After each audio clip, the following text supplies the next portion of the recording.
Bonjour tout le monde. Je remercie votre présence et nous allons commencer la session actuelle à propos du lancement du nouveau projet du registre LITAR pour la polyarthrite rhumatoïde et la spondylarthrite. Et on passe la parole directement au président de la LITAR pour faire l'ouverture de la séance et présenter le registre. Merci Rabia. Bonjour à tous. C'est avec un grand plaisir que le bureau de la LITAR vous accueille pour son 29e congrès annuel de rhumatologie, encore une fois dans cette belle ville de Hammamet. En fait, la LITAR, la Ligue tunisienne, est fière de célébrer son 29e congrès et accueille cette manifestation scientifique qui a le privilège de réunir la famille rhumatologique et qui ne cesse de grandir. Ainsi, en mon nom et en nom de tout le bureau directeur de la LITAR, ainsi que des organisateurs de cette manifestation, nous sommes ravis et c'est avec grand plaisir que nous vous accueillons et nous vous souhaitons la bienvenue à vous tous et aussi à tous nos invités étrangers. Alors, au cours de ce congrès, il y a près de 141 travaux sous forme de posters scientifiques, parmi les 183 qui ont été donc soumis pour être présentés à ce congrès sous forme de e-posters. Notre programme, vous l'avez tous, est un programme qui est riche. Ce dernier a été concocté par donc, le comité scientifique. Il compte dans des conférences d'actualité, des workshops avec des sessions interactives et des symposiums qui vont toucher des aspects différents et pratiques de la rhumatologie, comme des sujets de pointe sur les traitements biologiques. Alors, notre congrès comporte pour une première fois, et pour un congrès national, une session dédiée à une interface rhumatopédiatrie et nous avons avec nous Jean-Marc Offert, qu'on lui souhaite la bienvenue donc parmi nous pour nous parler donc de la rhumatopédiatrie, d'une mise au point donc sur la maladie de Still en 2018 et aussi une autre conférence sur la spondylarthrite juvénile. Là encore, puisque cette session est dédiée aussi à parler de registres, c'est l'occasion donc de vous présenter donc le registre national tunisien des traitements biologiques donc au cours de la polyarthrite rhumatoïde et des spondylarthrites, sur lequel travaille depuis plusieurs mois donc un groupe de travail tunisien. Et comme à l'accoutumée, une session sera consacrée à des présentations qui sont qui vont présenter en anglais des travaux originaux. Comme vous l'avez remarqué, que notre congrès est un congrès écolo et que nous n'avons plus les livres, que vous pouvez directement sur le site donc charger le programme ainsi que les posters et ainsi qu'avec des sacs qui sont écolos. Alors, au cours de ce congrès, nous accueillons d'éminents spécialistes de renommée internationale. Jean-Marc Offert, qui vient de Lausanne, le professeur Philippe Gaudin, le professeur Daniel Leuil, le professeur Corinne Micheli et le professeur Jacques Morel et Jean Sipilia, qui sont les bienvenus et qui, par la plupart, sont des amis de la Tunisie.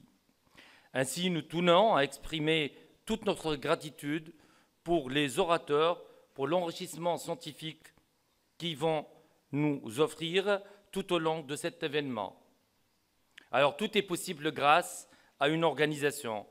Il y a d'une part le soutien donc, des firmes pharmaceutiques que je remercie infiniment, et aussi le comité d'organisation qui a beaucoup travaillé depuis plusieurs mois. Donc, si c'est une réussite, leur devra beaucoup. Nous espérons que ce congrès soit une opportunité de se partager des expériences et de répondre aux attentes et besoins de chacun. Merci pour votre attention. Alors j'enchaîne rapide du registre national donc de la LITAR. Alors ce registre donc, qui est fort intéressant et qui est donc en fait ce registre donc, qui a été déjà donc, eu l'occasion d'être établi par d'autres équipes. Et je profite de cette occasion pour l'exprimer mes remerciements aussi bien donc à tous ceux qui ont travaillé dans l'élaboration de ce projet, ancien ou actuel. Alors c'est un travail qui nécessite beaucoup de moyens, notamment des moyens humains, beaucoup de sacrifices. Je profite aussi de cette occasion pour remercier le docteur Rabi Arazgala, qui est le représentant de l'agence d'ACIMA et qui est spécialisé dans la gestion des données au cours des essais cliniques et notamment des registres. Alors, comme vous le savez, donc, il y a les dernières années, les traitements biologiques ont révolutionné la prise en charge des traitements et de la prise en charge donc, des rhumatismes inflammatoires chroniques, notamment la polyarthrite rhumatoïde et la spondyloarthrite. Toutes les données ont montré que ces traitements sont à l'origine d'efficacité à la fois clinique et sur le plan structural avec un bon profil de tolérance. Mais, il y a toujours un mais, c'est que tous les essais thérapeutiques, donc les travaux non randomisés, parlent d'efficacité, mais ont l'inconvénient de s'y limiter à un profil particulier, spécifique de la population, et de ne pas s'adapter à la vie réelle. Le plus souvent, dans ces essais, les malades sont sélectionnés, et l'étude, le plus souvent, elle intéresse, donc elle n'est pas étalée dans le temps, chose que ne fera pas, donc chose que peut offrir le registre. Alors, comme vous le savez, là, les registres existent un peu partout dans le monde, en Occident, aux États-Unis, en Asie et même en Afrique. On a partagé, donc au Maghreb, on a partagé avec nos amis marocains lors de la dernière journée nationale de rhumatologie qui s'est déroulée à Sfax, donc leur expérience dans le registre au cours des rhumatismes inflammatoires chroniques. Et la question que va se poser, quelle est la situation en Tunisie? Alors malgré que ces traitements biologiques ont été initiés depuis 2005, nous ne disposons d'aucune donnée nationale qui se rapporte sur le profil de tolérance de ces traitements. Et encore plus, sur le plan épidémiologique, il y a peu d'études. La seule étude que nous disposons, c'est celle qui date depuis 2004 et c'était sur la prévalence de la polyarthrite rhumatoïde dans la région du nord du pays et aucune donnée, nous n'avons aucune donnée sur la spondyloarthrite ankylosante. C'est pour cette raison que la LITAR se propose de coordonner une étude nationale multicentrique de type registre afin d'évaluer l'efficacité et la tolérance des biologiques qui sont utilisés en rhumatologie. Alors, l'étude de registre a été soumise à l'enregistrement au portail clinicaltrial.gov et que cette soumission a été faite par l'agence d'ACIMA Consulting à la date du 9 mars 2018. Cette indexation est type NCT et qui est en cours de l'obtention de cet enregistrement. Alors, quels sont les objectifs que nous avons donc posés pour l'élaboration de ce registre? L'objectif général, c'est de décrire le profil de tolérance des traitements biologiques au cours donc, de la polyarthrite rhumatoïde et de la SPA. La tolérance sera décrite par la survenue d'effets indésirables, d'effets secondaires aux traitements biologiques, et notamment infectieux, les effets indésirables et aussi les événements indésirables graves, c'est-à-dire que l'investigateur, c'est à lui de juger de l'importance de cet effet indésirables. Le plus souvent, les malades sont hospitalisés, ou bien le décès de toutes causes confondues. Alors, le schéma et le design de ce registre, c'est une étude clinique observationnelle, ouverte, multicentrique et longitudinale. Il s'agit donc d'une enquête nationale qui intéresse toute la Tunisie, qui intéresse aussi bien le secteur public que le secteur libéral. Et elle vise à inclure 600 patients sur une période de 12 mois, avec un suivi de 2 ans pour chaque patient qui a été inclus donc dans ce registre. La population qui a été choisie pour être étudiée, c'est la polyarthrite rhumatoïde et la spondylarthrite ankylosante sous traitement biologique au moment de l'inclusion. Ainsi, donc, vous allez sélectionner votre patient, vous allez l'inclure. Il s'agit d'une PR ou d'une SPA sous traitement biologique. La date fatidique, c'est le 1er mai. C'est un jour férié, mais on verra qui, parmi nous, va on ne travaille pas, mais bon, on a mis cette date. Alors, une fois le patient est inclus, on va assurer le suivi donc pendant 3 mois jusqu'à 1 an, puis 6 mois jusqu'à 2 ans de suivi. Alors, quels sont les critères d'inclusion? Âge supérieur ou égal à 18 ans, patient suivi pour une spondylarthrite incluant l'ensemble des atteintes aussi bien axiales, périphériques et anticidiques, ou bien les patients suivis pour une polyarthrite rhumatoïde selon les critères ACR-EULAR. Ces patients sont sous traitement biologique au moment de l'inclusion. Alors, ils peuvent être naïfs ou bien on peut aller jusqu'à 2 ans, donc moins de 2 ans, pour les patients qui sont sous traitement biologique. Et pour toute étude et pour tout registre, nous insistons pour qu'il y ait un consentement de tous les patients qui vont être inclus dans ce travail. Les critères de non-inclusion, les néoplasies évolutives au moment de l'inclusion, autres maladies systémiques associées en dehors du syndrome de Goujon-Sjogren, qui est donc en fait la maladie qui est le plus souvent associée à la polyarthrite rhumatoïde, femme enceinte ou allaitante. Les critères de jugement, nous avons choisi comme critère principal, c'est la survenue d'un événement indésirable et ou d'effets indésirables graves. Les critères aussi de jugement qu'on a classés comme secondaires et qui se rapportent au profil épidémiologique de la PR sous biologique ou de l'ASPA encore sous traitement, donc biothérapie, description de l'environnement thérapeutique des patients, échec thérapeutique et profil des patients non répondants. Ainsi, vous aurez donc à consigner des données qui seront collectées. La collecte de ces données se fera via une plateforme électronique d'Acima Clinical Suite, conformément aux normes internationales. Les données seront consignées sur une base, donc les bases de données sur un CRF sous forme électronique et qui est déjà prête à accueillir vos inclusions.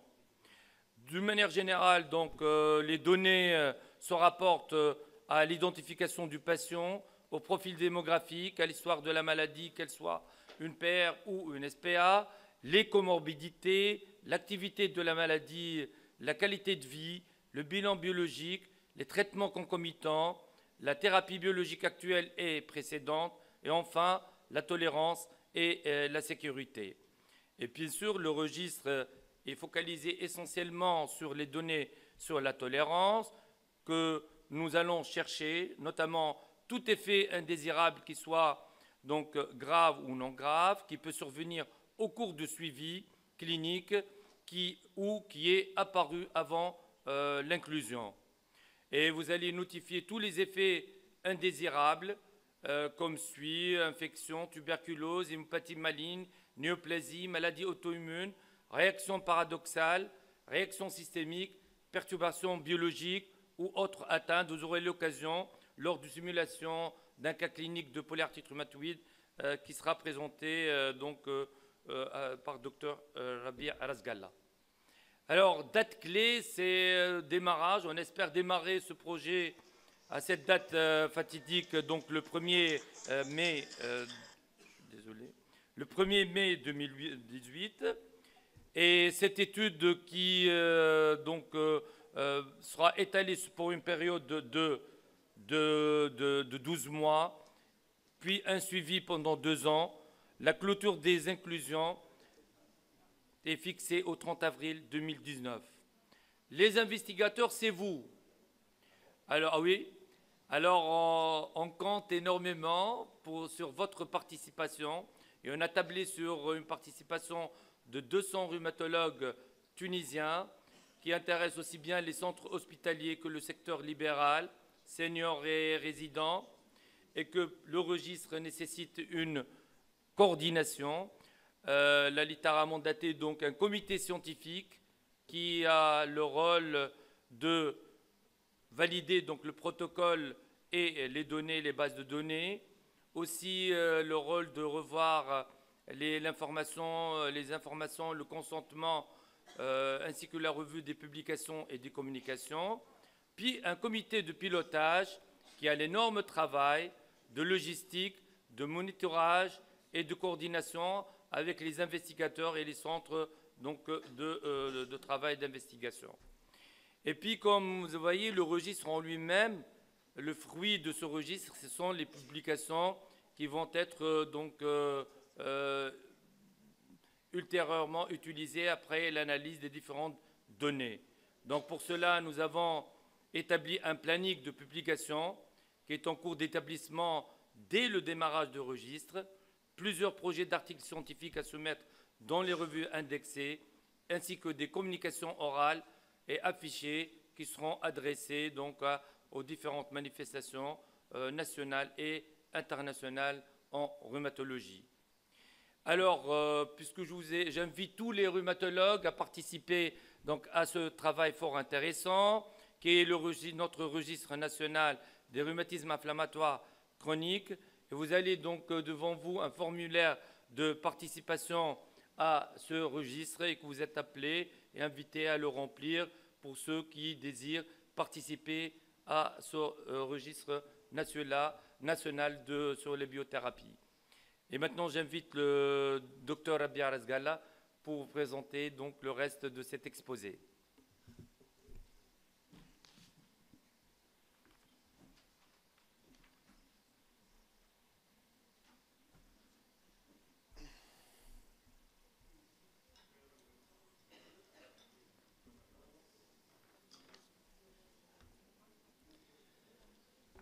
Merci, Monsieur le Président. Je m'appelle Rabia Arazgala, pour ceux qui ne me connaissent pas. Et je remercie avant tout le bureau de la LITAR, tous les rhumatologues avec qui j'ai eu le plaisir de collaborer et de travailler sur ce grand projet, cette grande aventure que nous allons vivre ensemble. Et je remercie particulièrement tous les comités qui ont été mis en place par la LITAR, le comité scientifique, le comité de pilotage, mais aussi certaines personnes spécifiques qui ont travaillé d'arrache-pied pour concevoir la version initiale, le draft de cahier d'observation qui a été par la suite adopté et validé et commenté par tout le groupe des experts en rhumatologie. Et je souhaite remercier professeur Samir Koshbati pour sa patience et surtout les va-et-vient que nous avons vécu ensemble pour concevoir l'architecture générale du projet. Et aussi, je souhaite remercier spécifiquement et nominativement Dr Kauthar Ben Abdelghani, qui a été d'un excellent soutien et très pertinent pour pouvoir pondre, disons, un modèle de CRF qui est optimisé, qui est facile à utiliser par tout investigateur et par tout rhumatologue, tout en sachant que, essentiellement, avec l'activité médicale quotidienne, parfois c'est un peu délicat de trouver du temps pour remplir un CRF. Alors, il y a eu un travail avec plusieurs réunions pour optimiser ce CRF. Alors, avant d'avancer un peu plus en avant, Dassima est une agence qui est tunisienne et aussi canadienne. Nous avons un bureau à Montréal et un bureau à Tunis. Et nous sommes un carrefour d'experts en recherche clinique, en gestion de données et en développement informatique. Et nous avons conçu une solution informatique qui permet à tout médecin, à tout investigateur de créer des CRF électroniques faciles à utiliser, qui sont conformes aux normes internationales de gestion de données et aussi aux normes nationales locales tunisiennes, et en même temps bénéficier d'un process de gestion optimisé des données. Alors l'application, vous allez la vivre avec nous et au quotidien pendant presque 3 ans. Et le point fort d'Acima, c'est la flexibilité, en connaissant que la réalité, l'activité médicale et la pathologie et l'environnement thérapeutique et le parcours de santé d'un patient sont dynamiques et peuvent changer à tout moment. Et Decima a cette malléabilité pour pouvoir aller de l'avant. Alors, sans plus tarder, pour pouvoir vous exposer maintenant le produit, ce CRF électronique, un produit de travail d'arrache-pied de plusieurs réunions de validation et de revue. Alors, nous avons concocté pour vous, et vous allez le trouver dans votre siège, un cas simulé. Alors, excusez-moi, je ne suis pas rhumatologue, je suis méthodologiste à la base, médecin statisticien. Donc, j'ai essayé de concevoir un patient. Bon, il pourrait contenir certaines fautes de parcours de santé, mais l'objectif, c'est de vous montrer comment, à partir d'une observation, nous allons transformer cela en données électroniques. Et vous avez au sein de vos mains un cas réel, enfin un cas virtuel, mais aussi, comme l'a dit professeur Kouchbati, je vous invite à remplir ce formulaire qui va vous permettre de bénéficier et de recevoir vos codes d'accès dans le système. Alors notre solution, elle est très simple à utiliser, il n'y a aucune installation. Il suffit de vous connecter à une adresse web qui s'appelle securedecimasoftware.net/litar et vous allez recevoir de manière sécurisée dans vos mails vos codes d'accès. Et ça va être votre nom et prénom et aussi un mot de passe initial qui va vous être livré par l'agence d'Acima. Sauf que selon les normes internationales, la norme FDA 21 CFR Part 11, il n'est pas autorisé de divulguer le mot de passe. C'est pourquoi le système, dès votre première connexion, la première fois, il va vous demander de modifier votre mot de passe. Et ce mot de passe est à préserver de manière secrète et ne pas divulguer ni à vos collaborateurs, ni à vos assistants, ni à vos assistantes. Et s'il y a quelqu'un qui souhaite avoir un autre mot de passe, un autre code d'accès, on peut lui livrer. Il n'y a pas de limite dans le nombre des utilisateurs qui peuvent intégrer la plateforme. Alors, une fois nous sommes connectés pour la première fois, vous allez retrouver une interface qui est vide, là où il y a... Oui. Ah, d'accord. Voilà. Alors, ici, vous allez voir une interface qui est blanche, et c'est là où vous allez petit à petit considérer et apercevoir vos patients, la liste de vos sujets qui vont être inclus. Et donc, selon notre, ici, cas clinique, alors si je lis un peu l'introduction, donc le 14 avril 2018, c'est-à-dire aujourd'hui, il y a un patient qui s'appelle Foulen Ben Foulen, un homme de 62 ans qui est né le 20 mars 1956. Donc, il consulte chez un rhumatologue, Dr Toubib, dans le cadre de suivi d'une PR. Et donc, il réside à Tunis et a un numéro de téléphone. Et pour ajouter un nouveau patient, il y a juste un bouton en haut de la barre de sélection des sujets. Et là, il y a cliquer « Ajouter un patient » pour pouvoir retrouver maintenant un formulaire de saisie. Et c'est là où il y a l'obligation de saisir les données patients. Maintenant, pour ceux qui se soucient de la sécurité des données personnelles et surtout avec notre loi organique de 2005 par rapport à la protection des données personnelles de l'instance nationale de protection des données personnelles, sachez que cette interface et ce premier écran est réservé exclusivement au médecin traitant qui a inclus le sujet. Cette interface n'est pas visible à d'autres personnes et c'est juste pour permettre et faciliter la reconnaissance des patients par l'investigateur. Et donc, à l'intérieur, nous allons saisir les données, le nom, le prénom, les coordonnées, etc. Et en bas, vous remarquez qu'en bas, il y a 3 boutons qui sont enregistrés, valider, verrouiller et annuler. Et je m'arrête ici parce que c'est une étape cruciale dans la gestion et la collecte des données dans ce registre et dans notre plateforme Dacima. Alors, au fait, sur le plan réglementaire et méthodologique, quand une donnée est enregistrée et saisie, il faut verrouiller cette donnée et ne plus avoir l'autorisation de la modifier. C'est-à-dire qu'il ne faut pas que quelqu'un s'amuse à introduire des données et plus tard à les modifier pour quel que soit le motif. Alors pour cela, il y a l'obligation de valider et verrouiller un patient, c'est-à-dire sauvegarder les données et de manière à ne plus avoir la possibilité de les modifier. Et je vais vous montrer plus tard, s'il y a une erreur qui est glissée dans le CRF, comment on fait pour la corriger, tout en gardant respect de la traçabilité et la journalisation des modifications. Sinon, parfois, un investigateur, il est au cours de sa consultation il est un peu chargé dans son planning de travail. Il veut aller récupérer certaines données et revenir plus tard pour saisir des autres.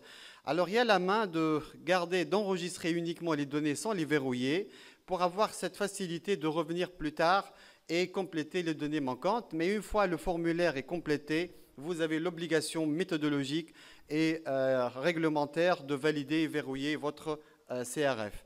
Sinon, si vous vous trompez dans la saisie, vous pouvez cliquer toujours sur un bouton « Annuler ». Et donc, ça, c'est un agrandissement du formulaire de contact.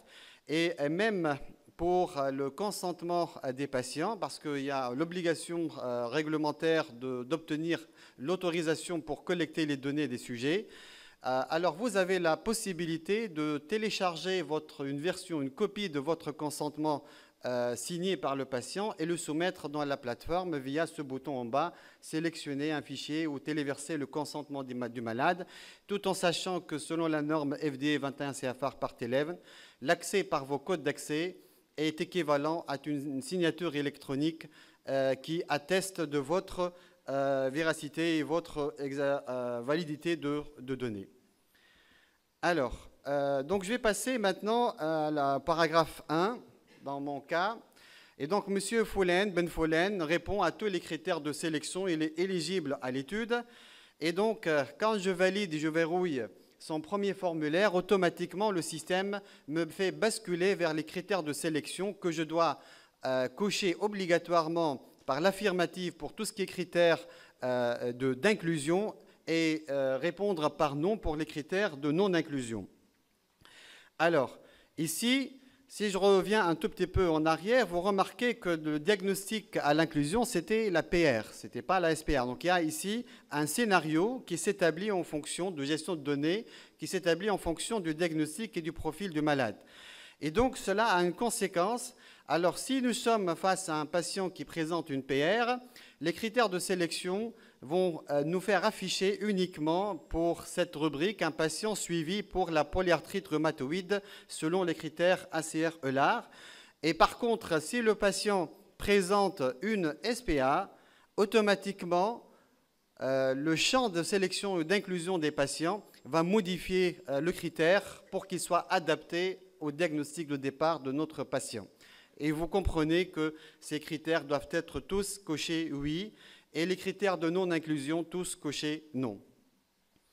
Et donc, si on passe maintenant à la deuxième partie, quand on valide les critères de sélection, vous allez voir que dans la partie gauche de notre CRF électronique apparaître les liens de saisie, les liens d'accès pour les différentes rubriques de notre registre. Alors, je vais faire un zoom sur cette partie de gauche.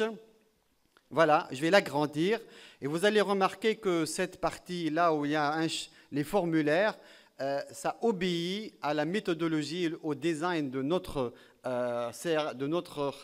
registre clinique, à savoir, il y a l'inclusion, les critères de baseline, les caractéristiques du sujet, les comorbidités, l'activité un peu descriptive sur la polyarthrite, la qualité de vie, mais aussi par la suite les visites de suivi selon un agenda préétabli. Alors, pour aller maintenant au paragraphe 2, donc le patient est déjà Dans mon cas, il est sous traitement biologique à partir de 14 avril 2017, donc c'était l'année dernière.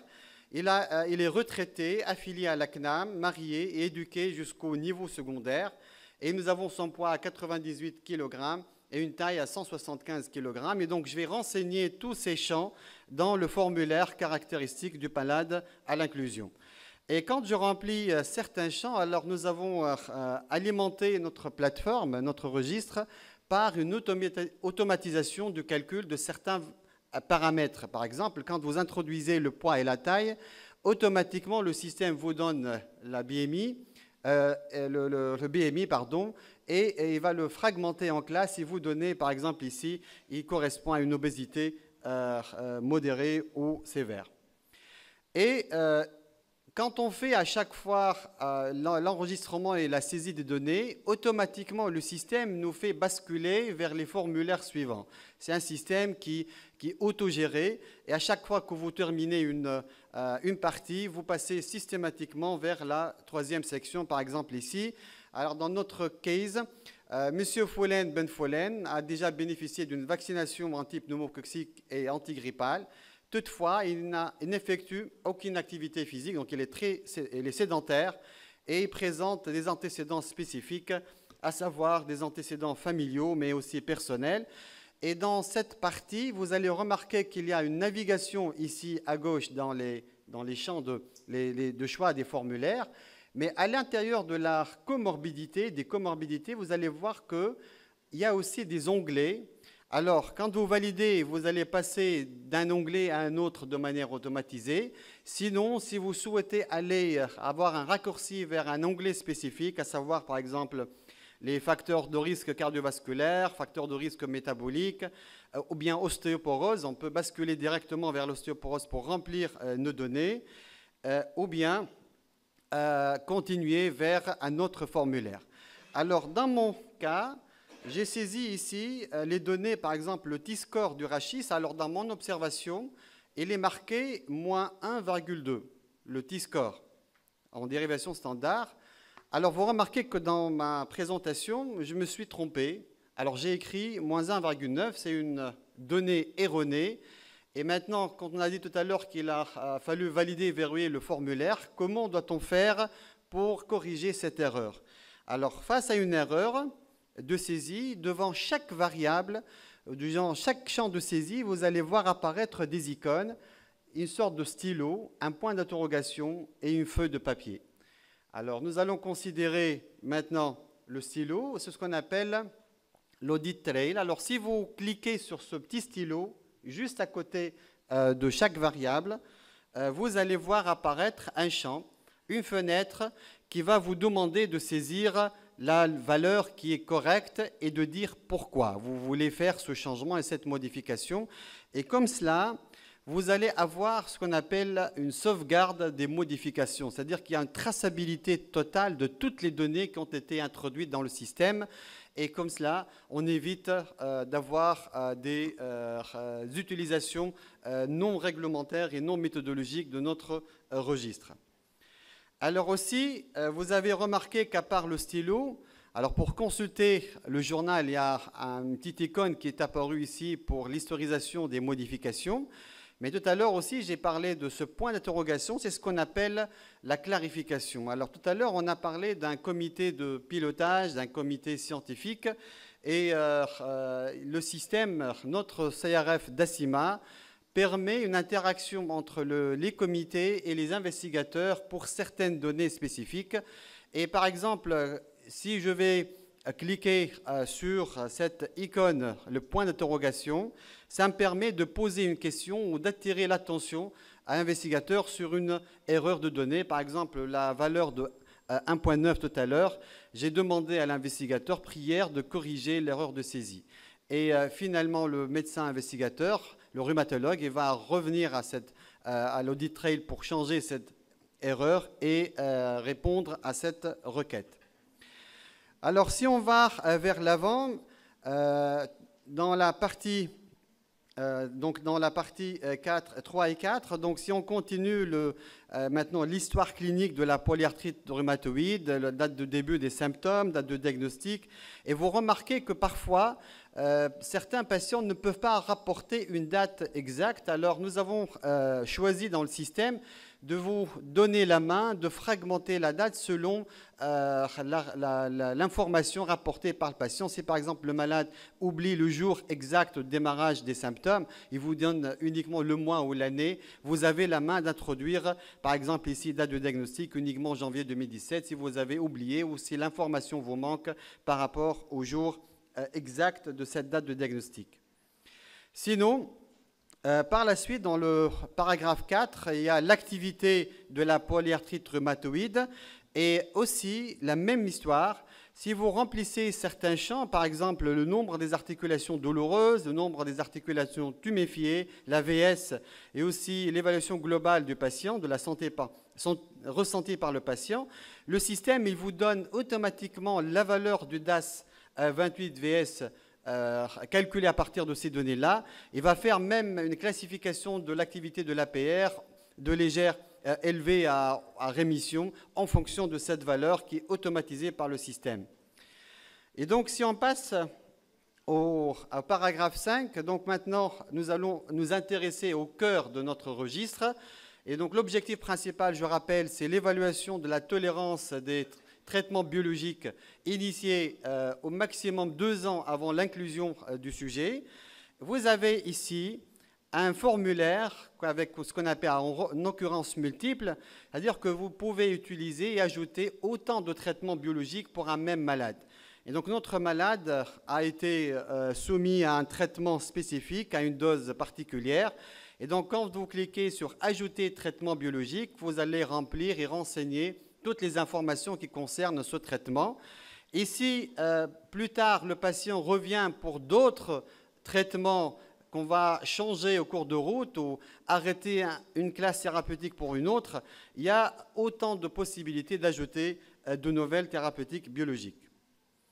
Et bien évidemment, chaque traitement obéit à, comme vous le voyez dans le paragraphe 5, à un bilan prébiologique. Et donc, vous devez renseigner les champs.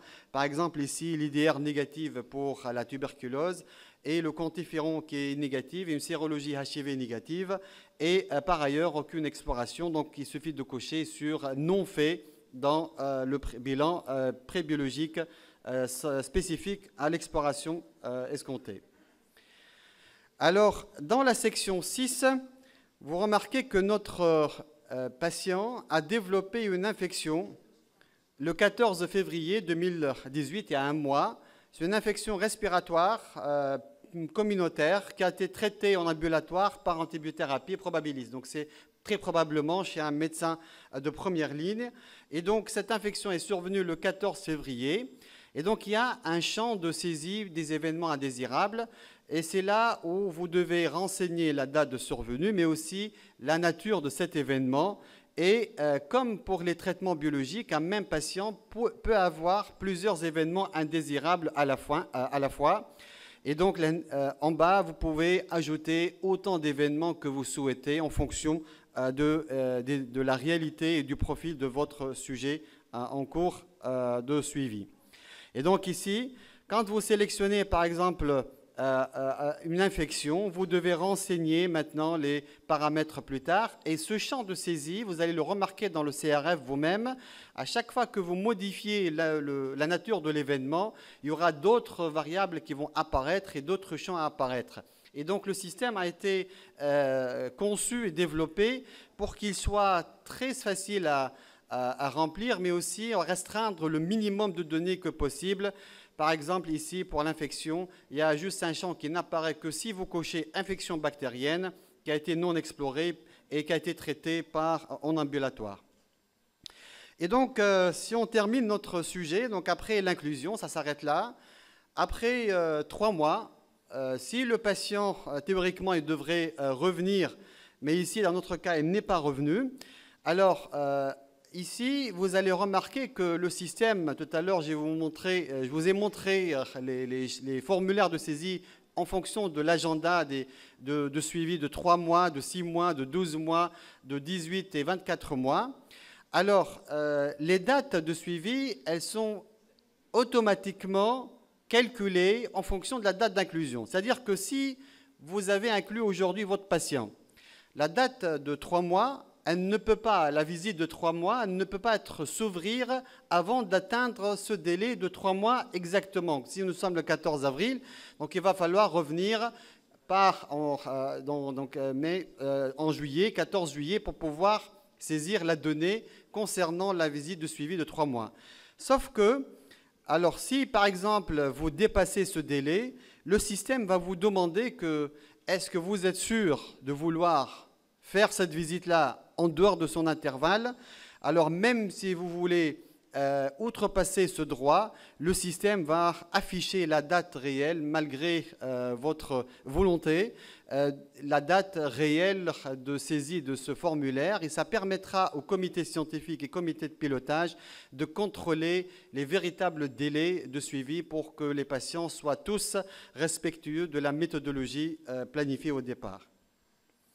Et donc, une fois le patient a complété tous les formulaires de suivi, ou bien une fois le patient, par exemple, il est décédé, donc il est sorti prématurément de notre projet, obligatoirement à la clôture, le médecin investigateur doit renseigner un champ de clôture, et c'est là où on verrouille définitivement notre patient. Ici, pour l'exemple, il s'agissait d'un cas de simulation. Donc, j'ai décidé de verrouiller aujourd'hui même le malade pour éviter qu'il soit suivi plus tard. Alors, au-delà de la saisie simple de nos données, Dacima vous offre d'autres fonctionnalités qui sont très intéressantes pour la gestion de notre registre. D'abord, si vous avez perdu le protocole ou une copie du consentement, ne vous inquiétez pas, dans la plateforme, vous avez ici un bouton pour télécharger une copie du protocole, les consentements, les formulaires, tout le kit de l'étude, de telle manière à, si vous perdez votre copie numérique ou copie papier, vous pouvez la retrouver, la récupérer à tout instant si vous vous connectez au système.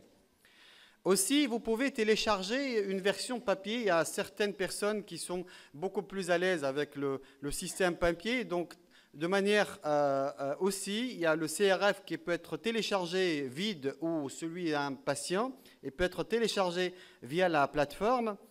Mais aussi, le système, notre solution Dacima, vous permet d'avoir un agenda et de bénéficier d'un agenda pour suivre vos patients. Et c'est un agenda qui est automatisé pour le suivi. Par exemple, c'est une visite de 6 mois pour notre patient qui doit venir à une date. Par exemple, ici, le jeudi 4 octobre, pour faire le suivi s'il a été inclus aujourd'hui. Et si par malchance, cette date de visite, elle tombe sur un jour férié ou un jour de non-disponibilité, vous êtes engagé dans une conférence, par exemple, scientifique, vous pouvez avoir la main de modifier cette date en fonction de votre agenda. Et aussi, pour les interactions avec le comité scientifique, le comité de pilotage et aussi le data management derrière la plateforme, toutes les requêtes qui vont vous accompagner dans l'interaction et dans la correction ou la demande de clarification de certaines informations sur le registre, notre plateforme présente une interface qui est accessible aussi par le même login et mot de passe. Il suffit d'aller vers rapport. Et vous avez un accès direct sur toutes les questions qui ont été posées par vous ou en contrepartie par le comité de pilotage. Et aussi, le système vous permet d'avoir en temps réel une statistique et un tableau de bord des données d'inclusion, des paramètres maintenant d'inclusion, des paramètres cliniques de tolérance sur votre thérapeutique. Et ça permet d'avoir des statistiques en temps réel sur l'évolution de notre projet, mais aussi à des fins de production. Alors, ce n'est pas tout.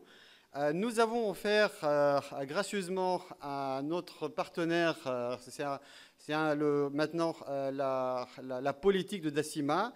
Dans Dacima, nous avons opté de manière universelle de donner toujours au secteur académique et au corps académique et principalement à la Tunisie des fonctionnalités qui ne sont pas offertes d'habitude. Et ça, c'est un choix universel à chaque fois qu'il y a une société savante ou une institution publique derrière le projet.